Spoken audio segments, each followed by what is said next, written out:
सुप्रभात बच्चों, आपने छठी कक्षा में आर्य समाज का पहला और दूसरा नियम पढ़ा। आज हम आर्य समाज का तीसरा, चौथा, पांचवा और छठा नियम पढ़ेंगे। हाँ जी बच्चों, कोई भी धर्म है उसके बेस में कुछ पुस्तकें होती हैं जिन्हें हम पवित्र पुस्तक कहते हैं। हमारा जो हिंदू धर्म में अच्छे कार्य के लिए हम वेद की तरफ देखते हैं। तो तीसरा नियम क्या है? वेद सब सत्य विद्याओं की पुस्तक है। वेद का पढ़ना पढ़ाना और सुनना सुनाना सब आर्यों का परम धर्म है।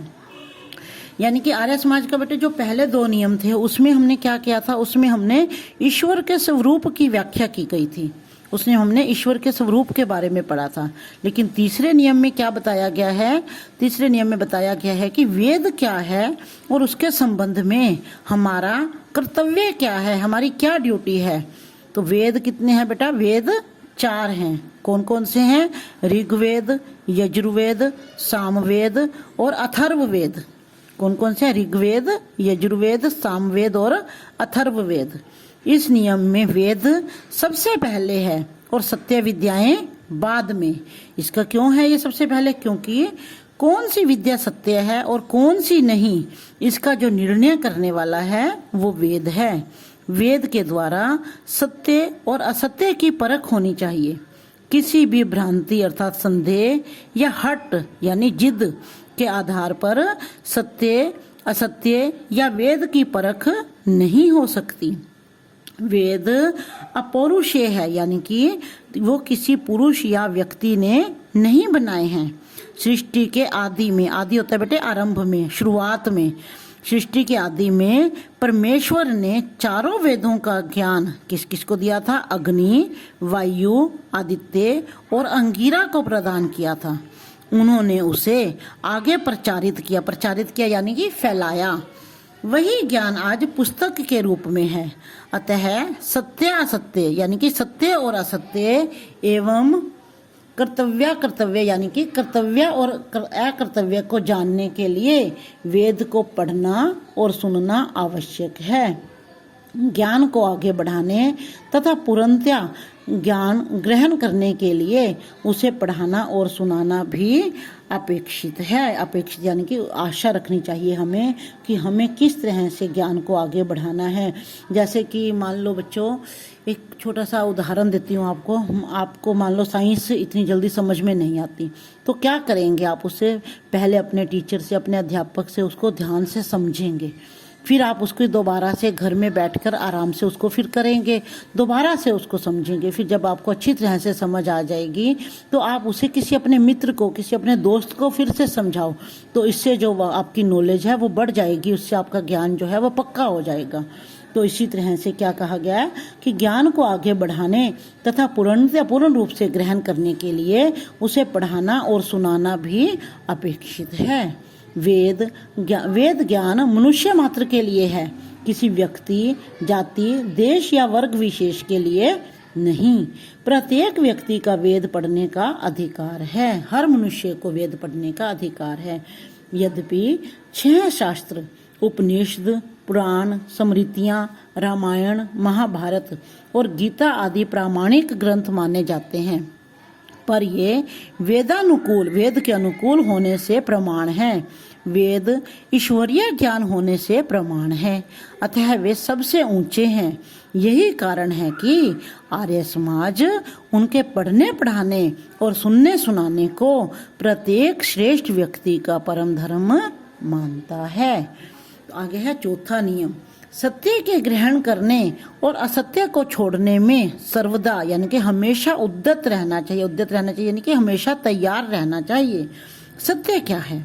जो वस्तु जैसी हो उसे वैसे ही मानना, कहना और करना सत्य है। इसके विरुद्ध मानना, कहना और करना असत्य है। मनुष्य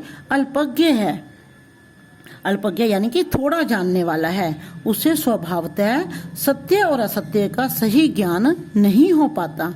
अपने अध्ययन, प्रयोग और अनुभव के आधार पर वह सत्य और असत्य का निर्णय करता है। जितने उसका अध्ययन होगा, प्रयोग होगा या जिसका उतना अनुभव होगा, उसी के आधार पर वो सत्य और असत्य का निर्णय करेगा।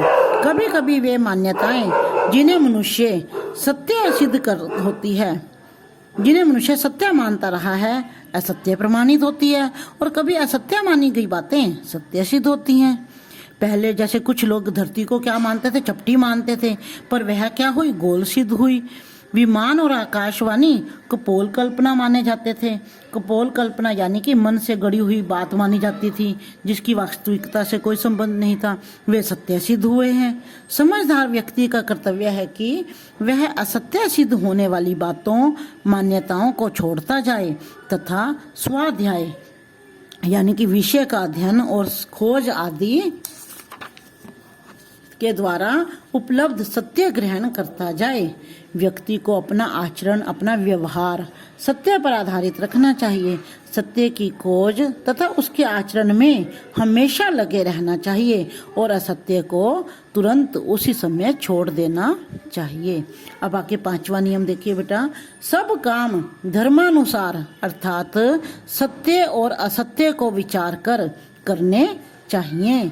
यानी कि हमें सब काम सत्य और असत्य को विचार कर, सोच कर और धर्म के अनुसार करने चाहिए।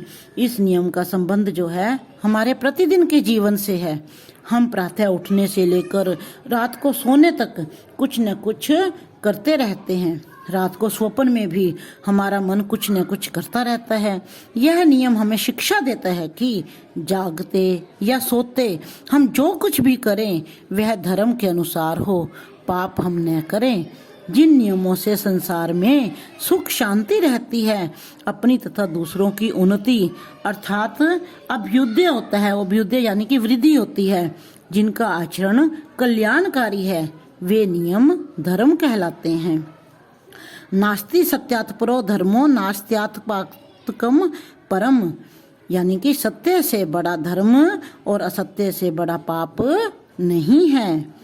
आगे 6वां नियम क्या कहता है बेटे, देखो 6वां नियम। संसार का उपकार करना इस समाज का मुख्य उद्देश्य है, अर्थात शारीरिक, आत्मिक और सामाजिक उन्नति करना। तो व्याख्या क्या है इसकी? आर्य समाज का उद्देश्य केवल आर्यों, हिंदुओं या भारतवासियों का ही उपकार करना नहीं है, बल्कि वह सारे संसार की जातियों, सभी मतों और संप्रदायों के लोगों की भलाई करना चाहता है। यह भलाई 3 प्रकार की है। कैसी है 3 प्रकार की? पहला है लोगों के शरीर की उन्नति, और दूसरा आत्मा की उन्नति तथा सामाजिक उन्नति। आर्य समाज चाहता है कि शरीर की उन्नति और लंबी आयु के लिए ब्रह्मचर्य का पालन किया जाए। सदा खान पान, व्यायाम, नियम पूर्वक स्नान, ध्यान, संध्या, प्रार्थना तथा उत्तम ग्रंथों के पाठ से ब्रह्मचर्य की रक्षा और शरीर की उन्नति होती है। गृहस्थ जीवन में भी संयमी रहना चाहिए। आत्मिक उन्नति के लिए, अब आत्मिक दूसरी थी आत्मा की उन्नति, तो आत्मिक उन्नति के लिए चरित्र की पवित्रता के साथ साथ अष्टांग योग द्वारा आत्मा में परमात्मा के दर्शन की योग्यता पैदा करना अपेक्षित है। यानी कि हमारी आशा होनी चाहिए कि हम परमात्मा के दर्शन की योग्यता पैदा करने की हमारे अंदर चाह होनी चाहिए। तथा सामाजिक उन्नति के लिए, अब तीसरी थी सामाजिक उन्नति। सामाजिक उन्नति के लिए सामाजिक कर्तव्यों का पालन अपेक्षित है। यानी कि हमारी चाह होनी चाहिए, हमारी आशा होनी चाहिए कि सामाजिक उन्नति कैसे हो। देव पूजा, संगतिकरण तथा दान द्वारा इस सामाजिक भावना का विस्तार होता है। तो बच्चों, आपने ये पाठ दोबारा से अच्छी तरह से पढ़ना है और आर्य समाज के नियम याद करने हैं।